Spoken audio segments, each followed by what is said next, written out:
Welcome to English Podcasts. Relax and enjoy your listening practice.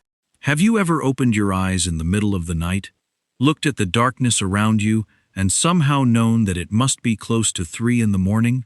I have. And what always surprises me is how quickly a quiet bedroom can become a place where every unfinished task, difficult conversation, and private worry suddenly demands my attention.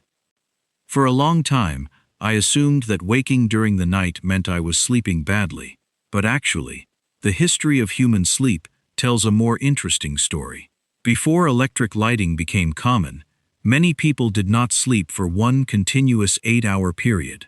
They often had what researchers call segmented sleep, a first sleep beginning a few hours after sunset, followed by a period of wakefulness around midnight, and then a second sleep lasting until morning. During that waking period, people might talk, pray, tend a fire, visit a neighbor, or simply lie quietly before returning to sleep. It was not treated as insomnia or as evidence that something was wrong. It was just part of the night. Modern sleep science also shows that sleep is not one smooth, unbroken state. We move through cycles lasting roughly 90 to 110 minutes, passing between light sleep, deep sleep, and REM sleep, when much of our dreaming happens.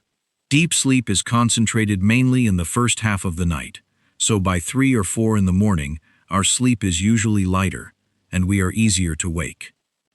At the same time, the body is slowly preparing for morning. Melatonin begins to decrease, body temperature starts to rise, and cortisol, which supports alertness, gradually increases. So, a brief awakening at that time may be completely normal. The real problem often begins with the meaning we give it. We check the clock, calculate how many hours remain before work, and start worrying about being tired. That worry makes the brain more alert, and after enough repeated nights, the bed itself can become connected with frustration rather than rest. That was the turning point for me, realizing that waking up was not necessarily the enemy. Fighting the moment often made it stronger, while accepting it helped remove some of its power. Of course, caffeine, alcohol, stress, irregular schedules, temperature, and health conditions can all disturb sleep.